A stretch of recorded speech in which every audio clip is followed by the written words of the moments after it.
Selamat pagi Bapak Ibu Saudara sekalian. Kembali kita ada pagi hari ini untuk bersama-sama mendengarkan kebenaran firman. Mari kita membuka kitab kita yang saya ambil dari Lukas pasalnya yang ke-16 sesuai dengan janji saya minggu yang lalu bahwa saya ingin menyampaikan tentang Mamon. Lukas pasalnya yang ke-16 ayatnya yang ke-9 sampai dengan ayatnya yang ke-13.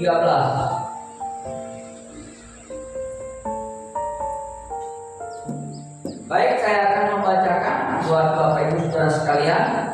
Demikian firman Tuhan Lukas pasal 16 ayatnya yang ke-9 sampai dengan ayatnya yang ke-13. Dan aku berkata kepadamu, ikatlah persahabatan dengan mempergunakan mamon yang tidak jujur, supaya jika mamon itu tidak dapat menolong, kamu diterima di dalam kemah abadi. Barang siapa setia dalam perkara-perkara kecil, ia setia juga dalam perkara-perkara besar.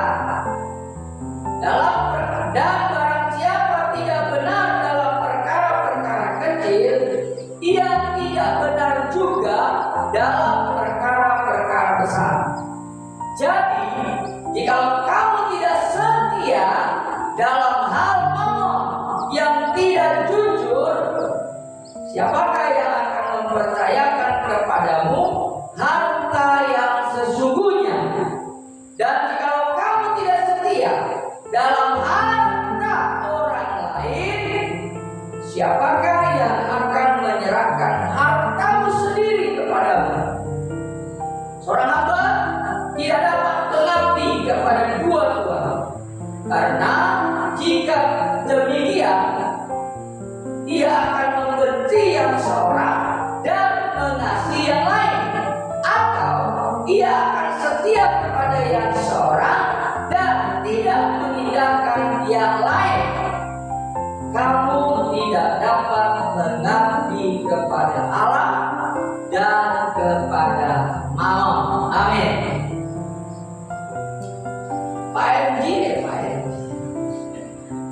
Pak JM, tolong tampilkan Pak JM. Terjemahan sederhana. Pak JM itu Pak Janaon Manungsong. Jadi saya panggil JM lebih keren. Silakan Pak JM. Terjemahan sederhana. Silakan yang sudah menemukan Lukas pasal 16 ayat 9 sampai dengan ayatnya yang ke-13. Silakan. Sebentar menunggu JM sampai dapat. Ayo baca. Lukas 16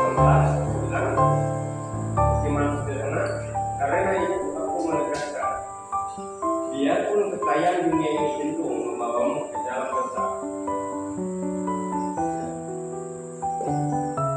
gunakanlah itu untuk mempererat hubungan dengan sahabat surgawi. Karena itu aku menegaskan, biarpun kekayaan dunia ini cenderung membawamu ke dalam dosa, gunakanlah itu untuk mempererat hubunganmu dengan sahabat surgawi, supaya ketika habis waktumu di dunia ini, kamu akan diterima di rumah-rumah surgawi. Setiap orang yang bisa dipercaya dalam hal-hal kecil juga akan bisa dipercaya dalam hal-hal besar. Dan setiap orang yang tidak jujur dalam hal-hal kecil juga tidak akan jujur dalam hal-hal besar. Jadi, kalau kamu ternyata tidak bisa dipercaya untuk mengurus harta duniawi dengan jujur, maka Allah tidak akan mempercayakan harta surgawi kepadamu. Dan kalau ternyata kamu tidak bisa dipercaya untuk mengurus harta yang sebenarnya bukan milikmu tetapi milik Allah, maka kamu tidak akan diizinkan memiliki apapun di surga. 13. Perhatikanlah contoh ini. Tidak mungkin kamu bisa bekerja pada dua majikan sekaligus, karena kamu pasti akan mengasihi dan mengutamakan yang satu, tapi membenci dan mengabaikan yang lain. Demikian juga kamu tidak bisa menjadi hamba Allah sekaligus hamba orang. Amin. Ya. Jadi Bapak Ibu Saudara, sebagaimana yang saya sampaikan pada minggu yang lalu, bahwa kita harus sudah mengambil keputusan. Ya. Jangan tidak mengambil keputusan. Jadi kalau saudara sudah mengambil keputusan pada minggu yang lalu, maka perjalanan selama seminggu ini, saya yakin saudara punya pergumulan untuk mencapai keputusan yang sudah diambil. Kira-kira pengalaman apa yang Bapak Ibu Saudara rasakan pada sepanjang minggu ini? Mungkin keputusan yang diambil pada minggu ini, saya tidak mau lagi buka-buka handphone tanpa ada pengaruhnya kepada rohani saya. Mungkin begitu. Kalau ada pengaruhnya rohani ya nggak apa-apa, buka terus saja. Setiap jam, setiap menit, setiap waktu, silakan saja. Tapi bagi yang tidak berpengaruh kepada hal-hal rohani, ya jangan dibuka. Mungkin keputusan yang dipilih minggu ini itu. Saya nggak tahu apa yang saudara pilih. Tetapi hari ini kembali ditegaskan bahwa kita tidak boleh atau tidak bisa mengabdi kepada dua tuan. Nggak bisa. Saudara harus memilih. Saudara harus menetapkan. Saudara harus menentukan sikap bahwa kita tidak boleh atau tidak bisa mengikuti dua alur, dua arah, memiliki dua fokus, dua tujuan. Nggak bisa. Saudara harus menentukan mau kemana. Kalau Alkitab katakan mau dingin, dingin, mau panas, panas. Jangan suam-suam kuku. Kalau saudara suam-suam kuku, maka saudara dan saya pasti akan dibuang, pasti akan dibinasakan. Jadi memang mau tidak mau, suka tidak suka, kita harus memilih, ambil keputusan. Mau ikut Tuhan atau mau ikut yang lain. Nah hari ini saya ingin mempertegas pilihan saudara. Apakah saudara benar-benar sudah memilih atau sudah menentukan sikap bahwa saudara tidak lagi mengikuti yang lain, melainkan mengikuti Tuhan. Nah hari ini yang mau saya sampaikan adalah berhubungan dengan apa yang dikatakan firman Tuhan dalam Lukas pasal 16 ayatnya yang ke-9 sampai dengan 13, berbicara pokok utama adalah mengenai mamon. Apa itu mamon? Mamon asal katanya itu mamonas, atau ada istilah lain, tetapi pada intinya sama. Mamon atau mamonas itu berarti wealth. Apa itu wealth? Kekayaan. Yang pada umumnya orang memahaminya secara sempit, hanya kekayaan itu didefinisikan sebatas uang. Ya bisa saja, tetapi jangan berhenti sampai di situ. Sebab kalau hanya uang, nanti yang lainnya tidak akan menyadarkan kita bahwa itu juga salah, gitu. Maka saya akan membuka hal ini. Jadi mamon itu bukan hanya berbicara tentang wealth, kekayaan yang dipersempit maknanya hanya sebatas uang. Kekayaan di sini juga berbicara, atau wealth ini juga berbicara mengenai material position, kepemilikan. Apa yang saudara miliki.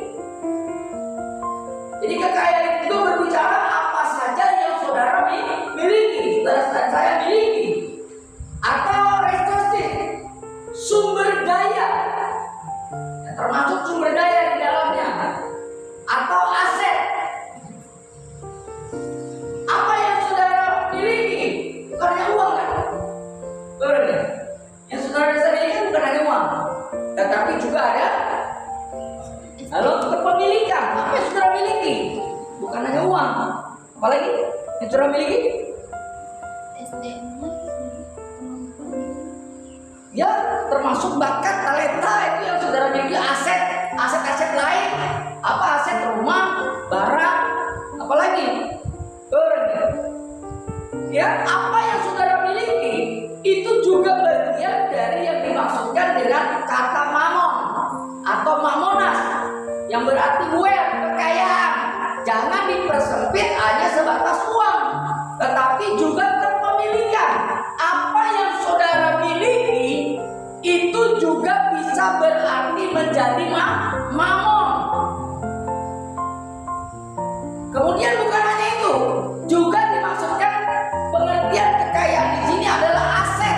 Apa yang saudara miliki? Aset tanah, aset rumah, aset barang, aset dan lain sebagainya.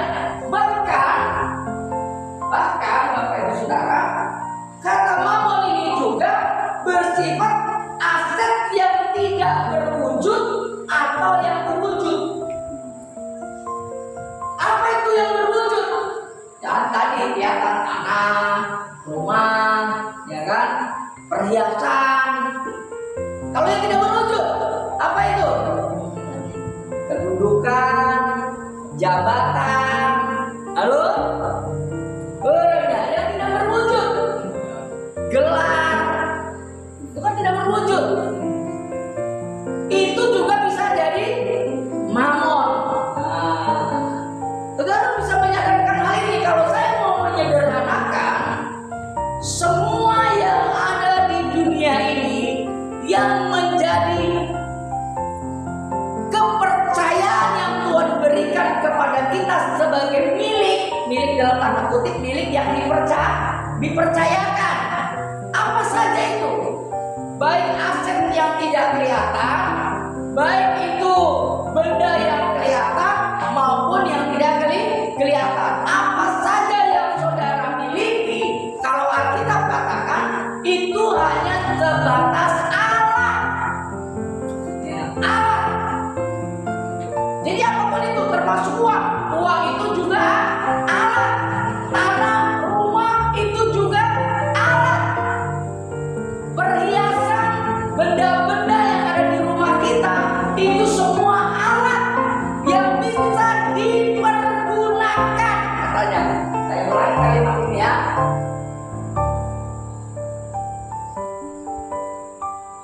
Kita lihat ayat yang ke-9.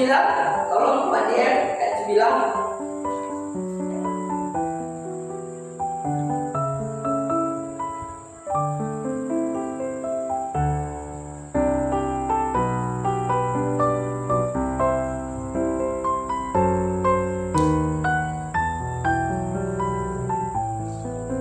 Ayat 9 berkata begini, dan aku berkata kepadamu, ikatlah persahabatan dengan mempergunakan.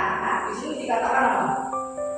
Karena itu aku sungguh-sungguh berkata kepadamu, setiap kalian gunakanlah. Berarti apa yang ada di kehidupan kita, yaitu apa? Kekayaan dunia ini, untuk mencari sahabat, yaitu sahabat duniawi dan surgawi. Karena supaya waktu kekayaan itu habis, kamu akan diterima di dalam, halo, apa katanya? Berbagai rumah yang selama-lamanya. Jadi ternyata Bapak Ibu Saudara, mengikut Tuhan itu persepsi kita selama ini sempit, picik, dangkal. Sehingga ketika orang merasa bahwa dia sudah melakukan aktivitas rohani, merasa dialah orang yang sudah rohani. Lalu kalau orang yang melakukan aktivitas di luar sana aktivitasnya bekerja, cari nafkah, menikah, kemudian punya anak, kemudian berkarya yang lain, dianggap aktivitas di luar sana tidak rohani. Padahal kalau kita melihat ayat ini, ya, setiap orang yang bisa dipercaya, ayat 9, jangan dirubah dulu. Ya, kalau kita melihat ayat ini, segala bentuk kekayaan dunia itu adalah sarana, fasilitas, alat untuk bisa dipergunakan supaya kita bisa bersahabat dengan Tuhan. Sehingga kalau kita nggak punya apa-apa lagi ketika meninggal, ada yang dibawa nggak meninggal? Ada nggak?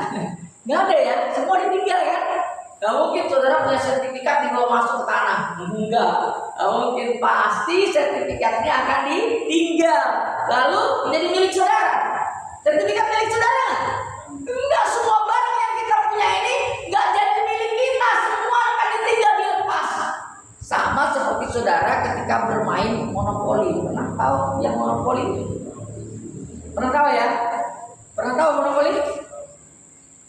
Monopoli tahu permainan? Tahu ya? Hah?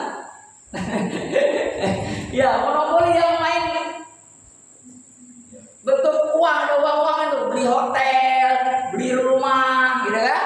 Terus beli perusahaan air, perusahaan listrik. Nah itu.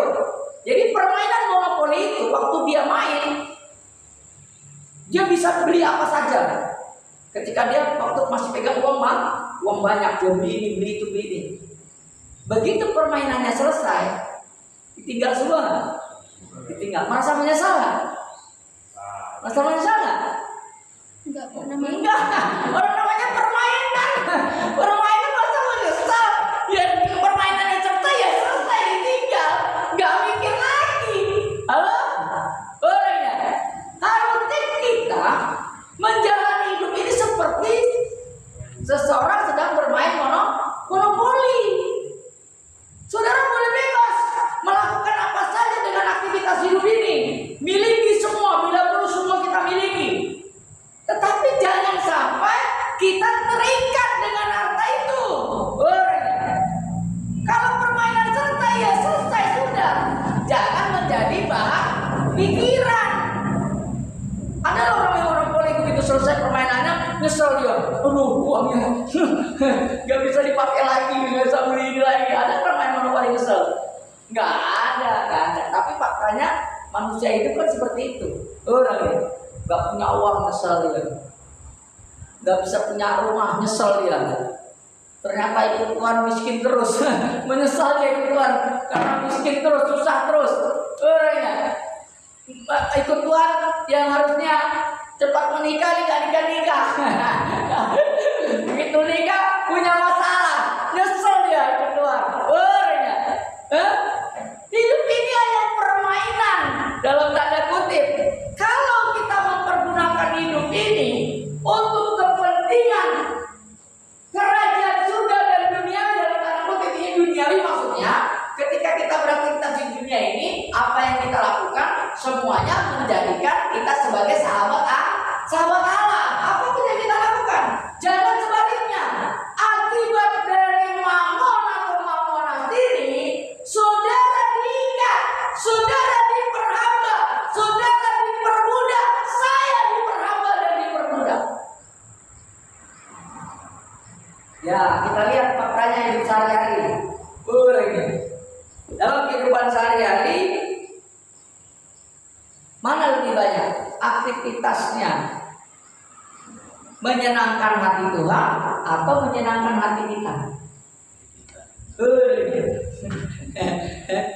Ya, halo, mana yang lebih banyak kira-kira? Menyenangkan hati kita. Ternyata kekayaan duniawi ini diberikan, dipercayakan kepada kita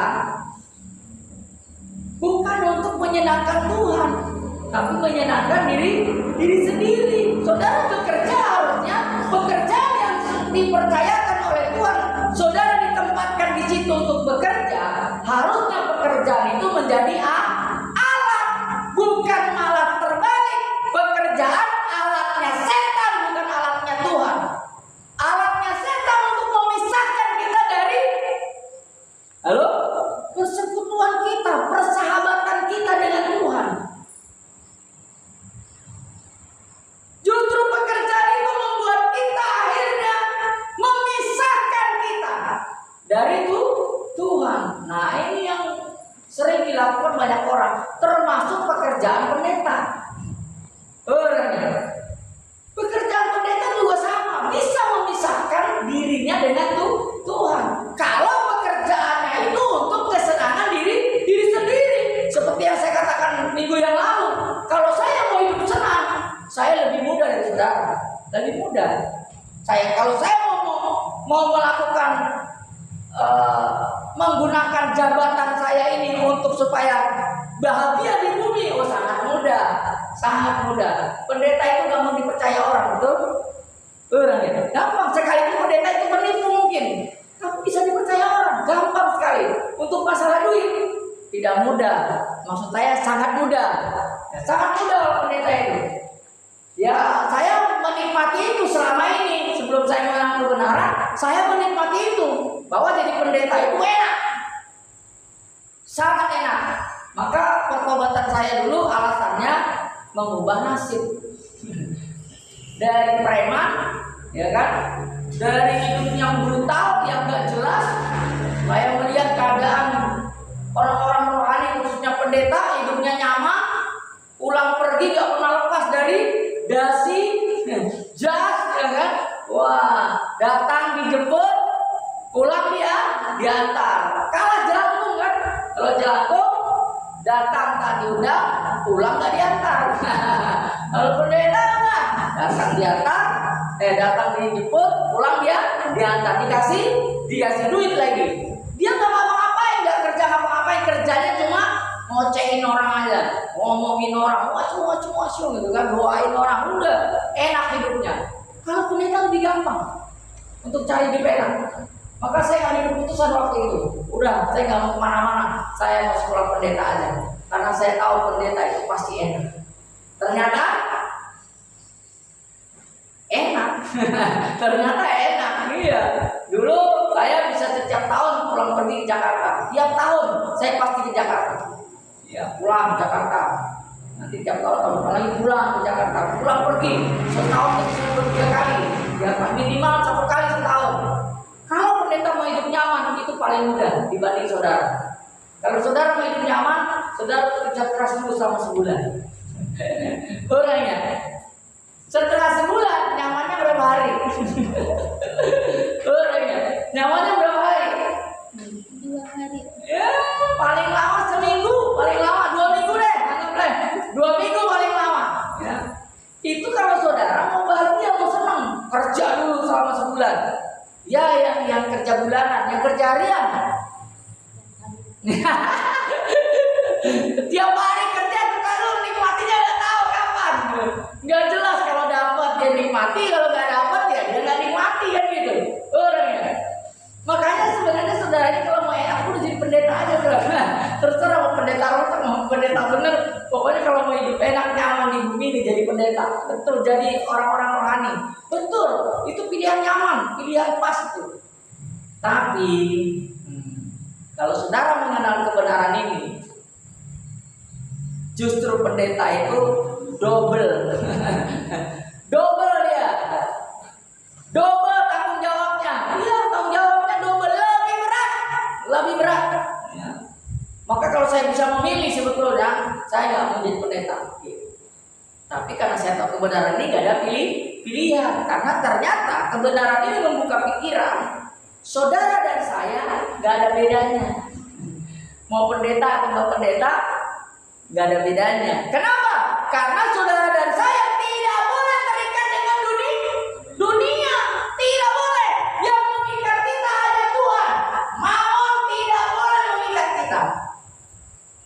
Kekayaan, uang, harta, aset, jabatan, kedudukan, semuanya itu hanyalah alat, hanyalah sarana untuk kita bisa mengikatkan diri kita kepada Tuhan. Pergunakan itu, apa yang saudara miliki dalam hidup ini, jangan sebaliknya. Maka kita katakan di ayatnya yang ke-13, dan aku berkata kepadamu, nih dengerin contoh ini katanya, seorang hamba tidak dapat mengabdi kepada dua tuan.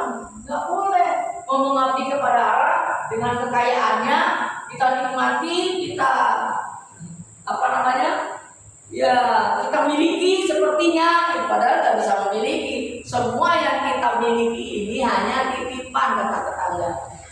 Halo, tetangga bilang kita ada harta itu titipan, dan itu kalimat benar, titipan. Jadi ketika saudara mati di bawah nggak ada, semua ditinggal. Ada Pak, Di Lampung itu ada orang dikubur sama motornya masuk ke dalam kuburan. Sama motornya dihidupin, di starter dulu, udah hidup kan, baru dimasukin kuburan. Persoalannya cari pakainya, cari pakainya. Dan di sini juga ada orang dikubur, parangnya ditaruh dalam. Habis itu pakaiannya ditaruh, apa lagi? Panci, ada serok, ada macam-macam alat-alat dapur dimasukin. Pertanyaannya bisa dipakai ya? Lalu yang ada rakyat yang makan.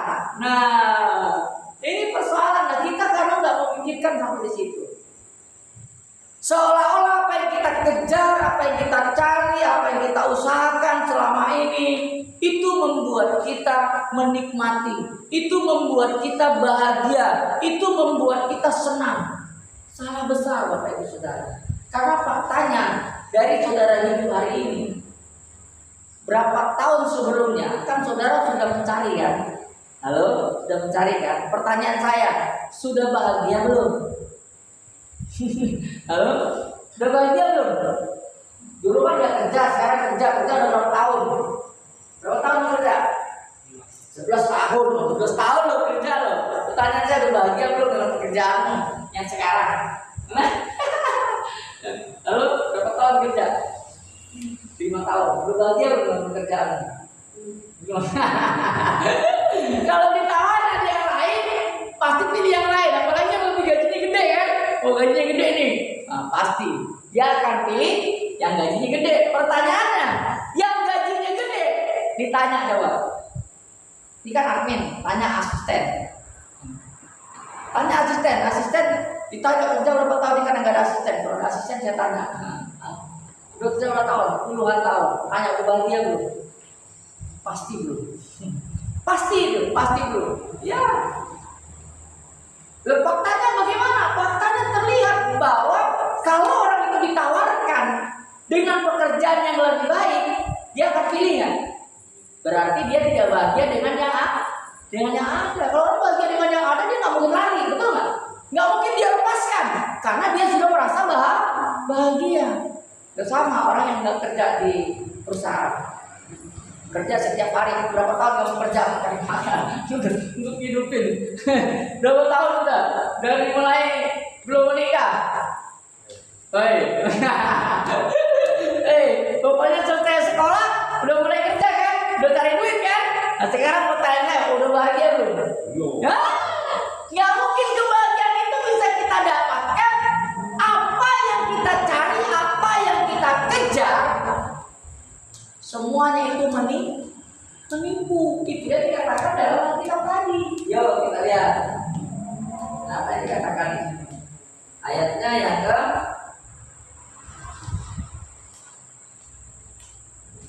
9. Yuk. Dan aku berkata kepadamu, ikatlah. Ingat kata ikatlah ya. Ikatlah persahabatan dengan mempergunakan mamon yang tidak jujur. Nah, tidak jujur di sini tidak setia. Tidak jujur di sini artinya tidak dapat diandalkan. Tidak jujur di sini artinya menipu. Tidak jujur di sini artinya tidak dapat dimiliki. Tidak jujur di sini artinya panah. Tidak jujur di sini artinya tidak menyelamatkan.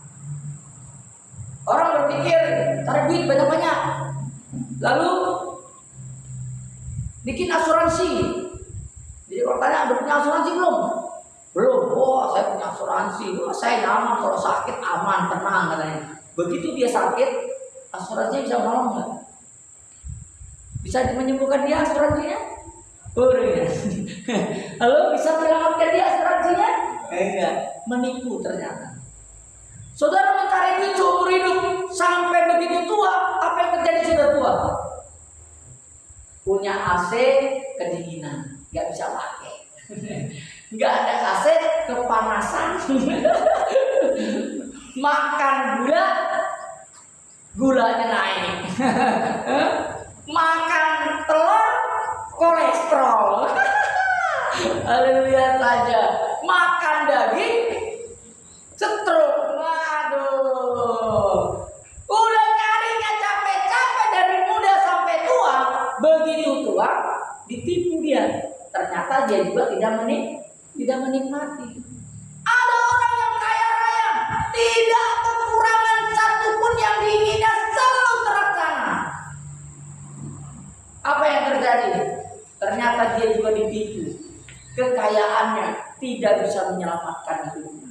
Ketika Tuhan memanggil dia, kekayaan bisa menolong? Nggak bisa. Kita sedang ditipu dengan mamon. Sarana dan fasilitas yang ada di dunia ini, kita bisa menyenangkan hati Tuhan. Melalui apapun pekerjaan. Buat pekerjaan itu menyenangkan Tuhan buat. Jangan sampai pekerjaan itu malah justru melukai perasaan Tuhan. Pekerjaan itu justru kita selingkuh dari cinta kita kepada Tuhan.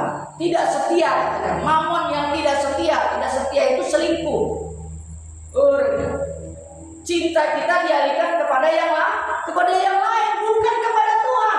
Maka orang yang mencintai dunia tidak mungkin mencintai Tuhan.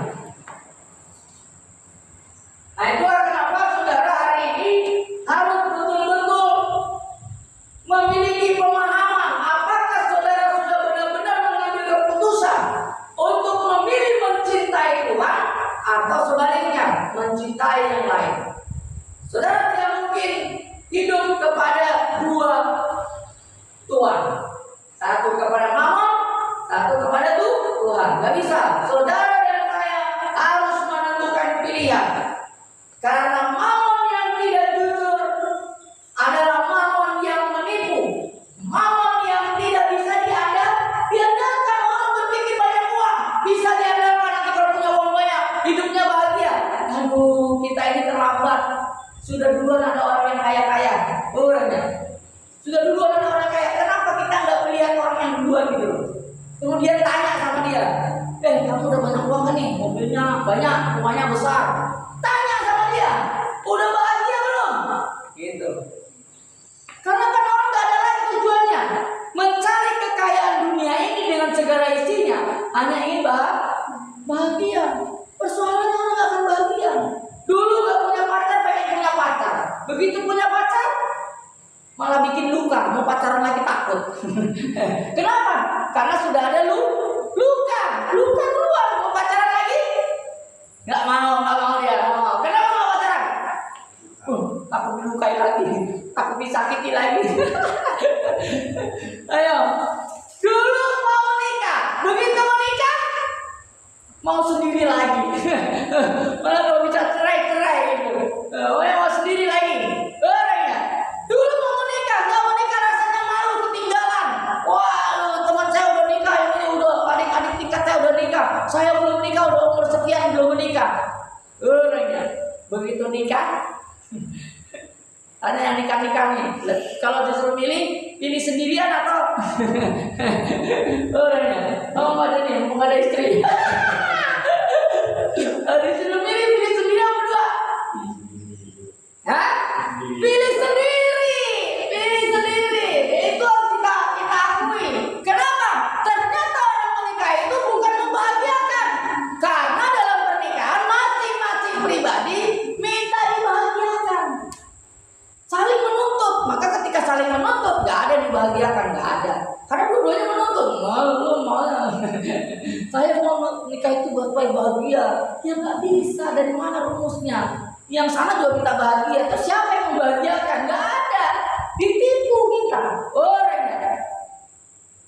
Mammon itu menipu, tidak jujur dia, dan tidak bisa diandalkan. Mammon itu panas, sifatnya sementara.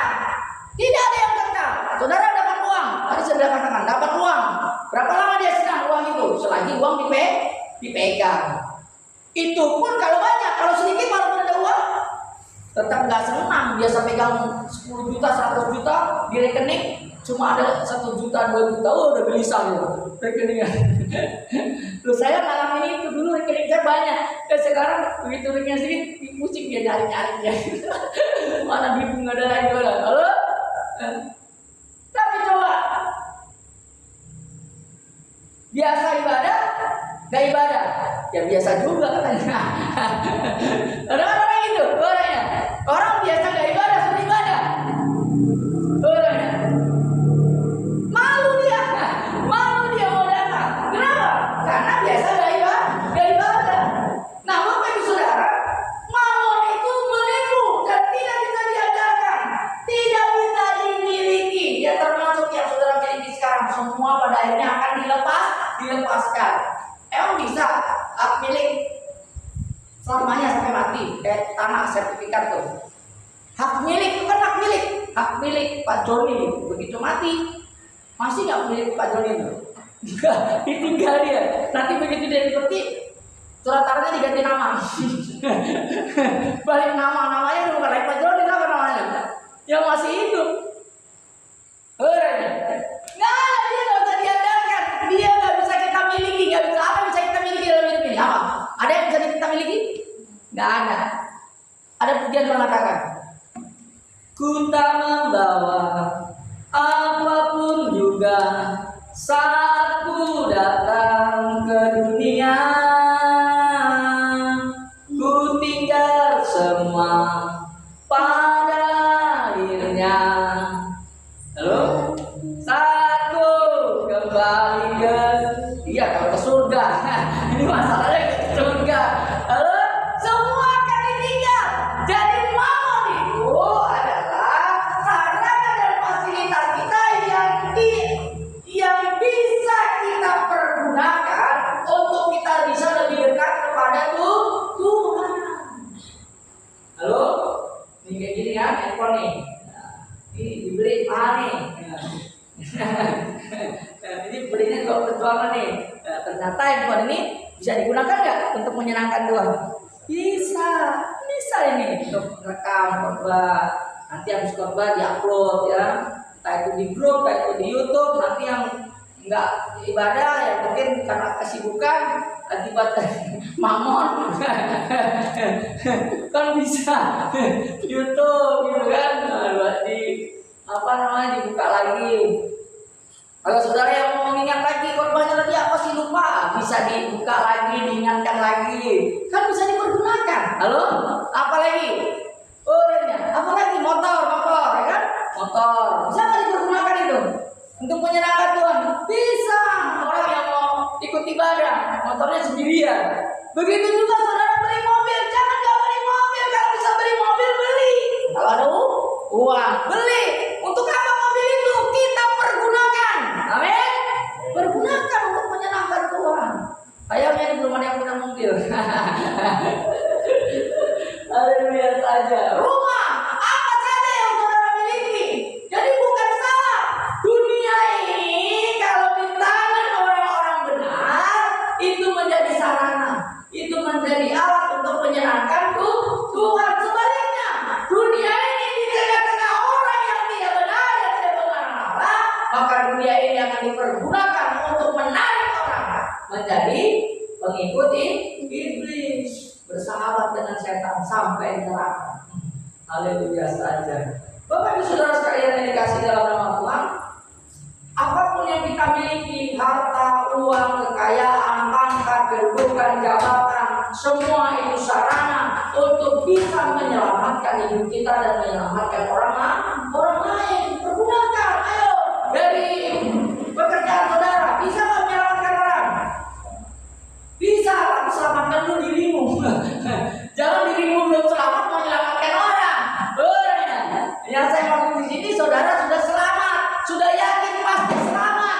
Dari mana tahu yakin pasti selamat? Saudara dan saya hidup dalam perubahan, tidak terikat lagi dengan mamon. Amin. Maka saudara bisa menarik orang. Kalau nggak bisa, yang bisa narik orang. Orang lain selamat, kita nggak selamat. Ini kebaktiannya nggak bisa, ini lagi sibuk. Lagi banyak pekerjaan nih. Pekerjaan itu paling rentan untuk bisa digunakan oleh setan, menjauhkan kita dari persahabatan dengan Tuhan, persekutuan dengan Tuhan. Itu pekerjaan. Sejak dulu dari zaman Israel diam di tanah Mesir, itu gara-gara pekerjaan mereka nggak bisa beribadah kepada Tuhan. Gara-gara pekerjaan. Betul,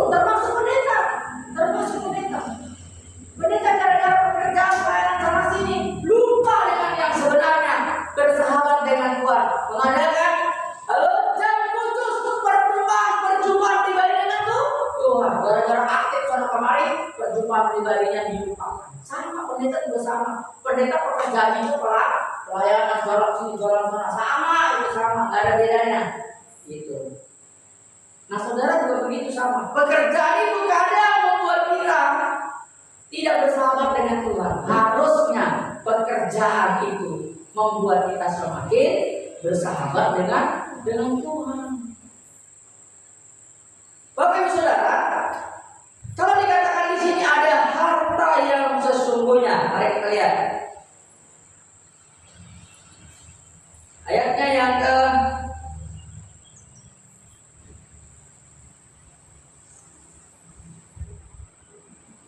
ayat 11. Saya akan bacakan. Tolong Pak Dien, terjemahan lainnya ayatnya yang ke-11. Demikian firman Tuhan. Jadi jika kamu tidak setia dalam hal mamon, ini orang yang selingkuh tadi, orang yang tidak mengabdi kepada Tuhan, tidak setia dalam hal mamon, yang tidak jujur, siapakah yang dapat mempercayakan kepadamu harta sesungguhnya? Jadi ternyata Bapak Ibu Saudara, dari ayat ini kita bisa memahami apa yang kita miliki hari ini itu bukanlah harta yang sesungguhnya. Semua kekayaan dunia ini dengan segala bentuknya itu bukan harta kita. Halo? Karena ternyata ada harta yang sesungguhnya, yaitu harta kita sendiri. Apa itu harta kita sendiri? Yang pertama saudara harus pahami adalah di dalam diri saudara dan saya sejak menerima Yesus Tuhan sebagai juru selamat, saudara menerima materai yang namanya Roh Kudus. Roh Kudus yang ada di dalam batin saudara ini dan saya, itu harta yang tidak ternilai. Itu yang diberikan oleh Allah, itu Roh Allah yang tinggal di dalam diri kita sebagai orang percaya, semua orang percaya memiliki Roh Allah dalam dirinya. Itu salah satu harta yang tidak ternilai, harta yang termahal. Sebab dengan adanya Roh Kudus, Dia akan memberikan banyak hal tentang petunjuk menjalani kehidupan. Karena Roh Kudus akan menuntun kita kepada seluruh kebenaran, sehingga Roh Kudus itu akan menyelamatkan hidup kita. Itu harta yang sesungguhnya yang Tuhan berikan kepada kita. Allah sendiri. Engkau hartaku. Halo? Kemuliaanku selamanya. Kau kebahagiaanku. Engkau yang ku cinta. Engkau yang ku puja. Kekasih hati, kesayangan abadi. Kajian nama Bingkang tentang khotbah ini. Tapi lagu ini sangat pas dengan apa yang akan saya sampaikan hari ini. Saya nggak janjian juga dengan bertiga ini. Baju hitam, empat. Janjian tadi kita nggak baju hitam? Enggak. Ternyata sehati kita pakai baju hitam. Haleluya saja. Ya, Bapak Ibu Saudara, ayo kita berjuang buat keputusan pilihan. Ya, ikut Tuhan serius itu sungguh-sungguh bukan berarti nggak boleh cari duit lagi. Salah orangnya. Ikut Tuhan, mencintai Tuhan itu bukan berarti kita nggak kerja lagi. Salah. Ikut Tuhan, mencintai Tuhan dengan sungguh-sungguh itu bukan berarti kita nggak boleh punya uang, nggak punya mobil, nggak punya harta. Salah. Justru kita harus kalau bisa miliki dunia ini untuk menyenangkan hati Tuhan.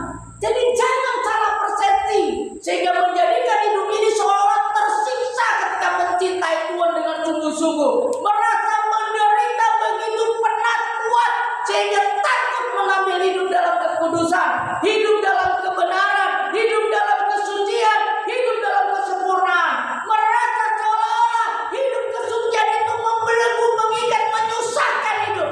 Enggak, saudara. Kita ini karena sudah terlanjur hidup dalam ikatan dunia, maka untuk putus dengan dunia itu tidak mudah. Kalau sudah terlanjur cinta, ya kan? Kalau orang sudah terlanjur cinta, kotoran pun terasa coklat katanya. Kalau bahasa kasarnya, tai kucing terasa coklat katanya. Kalau orang udah jatuh cinta, orang udah gak peduli, kotoran pun dianggap coklat. Bayangkan, cinta itu kalau di dalam pengkhotbah itu sangat kuat mengikat. Sehingga untuk memutuskannya begitu sulit. Sampai orang tuanya sendiri yang melahirkan pun dilawannya. Udah, kamu jangan nikah sama dia, nanti kamu nyesel. Oh enggak, itu udah pilihanku. Itu udah pokoknya gak bisa hidup tanpa dia. Haleluya. Orangnya kalau sudah cinta melekat, lah itu pokoknya orang tua pun dianggap salah. Nggak bisa. Nah, ini udah pilihan saya. Ini udah cocok, sama-sama doyan sambal, sama-sama doyan pedas katanya kan. Pokoknya cocok katanya. Dipisahin gak mau lagi. Begitu nikah pulangkan saja aku pada ibuku atau ayahku. Minta dipulangin. Malah kalau bisa suaminya diusir, pulang sana, kembali ke orang kamu, jangan kesini lagi. Itu cinta. Sama, kalau kita udah mencintai Tuhan, percayalah, saudara gak akan pernah senang menderita. Gak akan pernah merasa menderita. Percayalah, walaupun orang melihatnya kita menderita, seolah-olah gak bisa jalan sini, gak bisa jalan sana, gak bisa nongkrong sini, gak bisa nongkrong sana, gak bisa nonton ini, gak bisa nonton itu. Percayalah, semua itu bukan penderitaan. Ya, semua itu adalah kebahagiaan karena kita bisa mencintai itu Tuhan. Kebahagiaan kita karena bisa mencintai Tuhan. Ya, mungkin saudara nggak menikah, seolah-olah orang berkata nggak laku berdaluarsa. Ya enggak, orang menganggap kamu menderita enggak. Kalau kamu mencintai Tuhan, apa kata orang itu nggak peduli. Yang penting gua bahagia mencintai Tuhan. Sama seperti tadi. Ya, kalau orang sudah jatuh cinta mau dikisahkan nggak bisa. Jadi mamon itu mengikat kita. Mamon berusaha menarik kita ketika iblis mempergunakannya itu. Matius pasal 4, mari kita lihat apa yang terjadi di sana.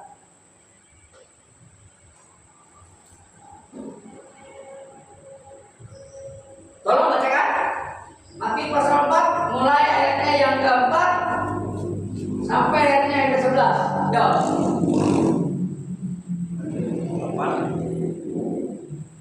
Ayat 4. Ya, ayat 4 sampai 11.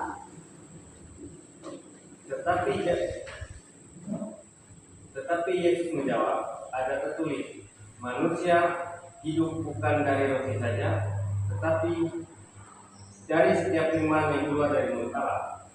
Kemudian iblis membawanya ke kota suci dan menempatkan dia di lingkungan bait Allah, lalu berkata kepadanya, jika engkau anak Allah, jatuhkanlah dirimu di bawah, sebab ada tertulis mengenai engkau, ia akan memerintahkan malaikat-malaikatnya dan mereka akan menentang engkau di atas tangannya supaya kakimu jangan terantuk kepada batu.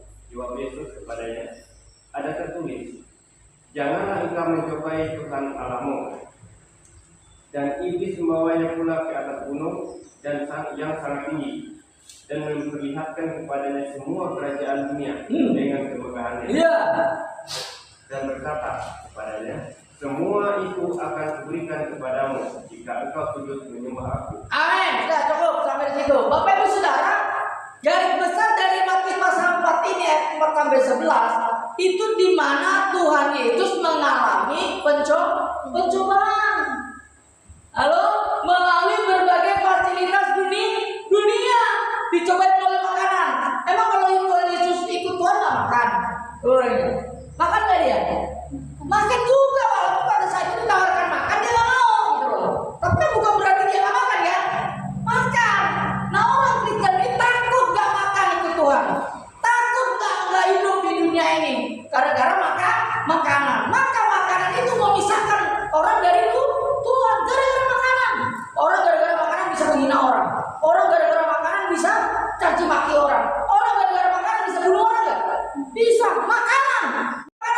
Banyak hal Tuhan Yesus juga ditawarkan dengan perkara-perkara dunia, tapi bukan berarti Tuhan Yesus juga bisa menggunakan perkara dunia. Semua bisa dipakai.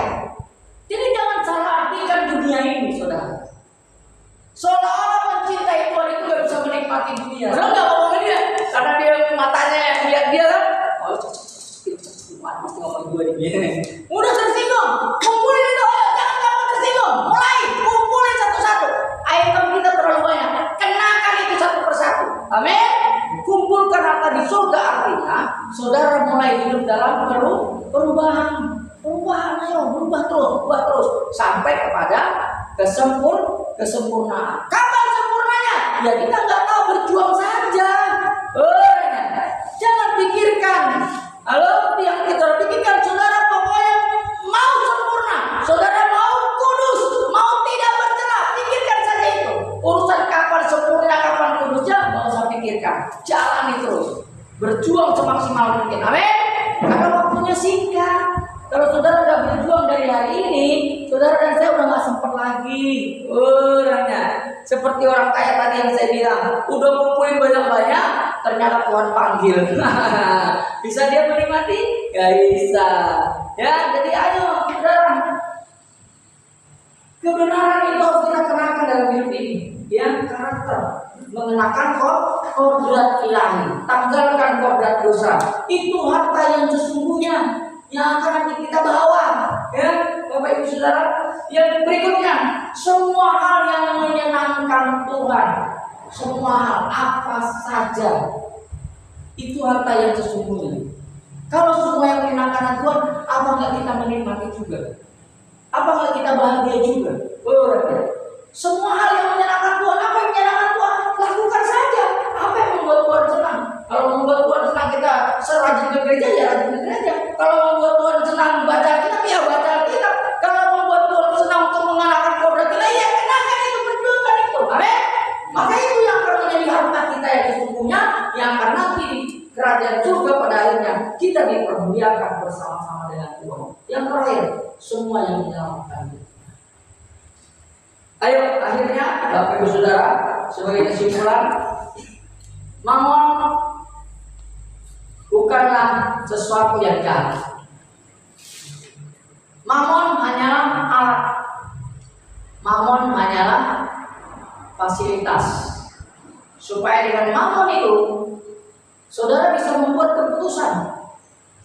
Saudara mau mengabdi kepada Tuhan dengan mamon, atau sebaliknya, saudara mengikatkan diri kepada mamon. Kalau saudara mengikatkan diri kepada mamon, sudah dipastikan saudara nggak bisa mengabdi kepada Tuhan. Tapi saudara mencintai Tuhan, mengikatkan diri kepada Tuhan, sudah dipastikan fasilitas dan sarana itu bisa saudara gunakan untuk menyenangkan hati Tuhan. Amin.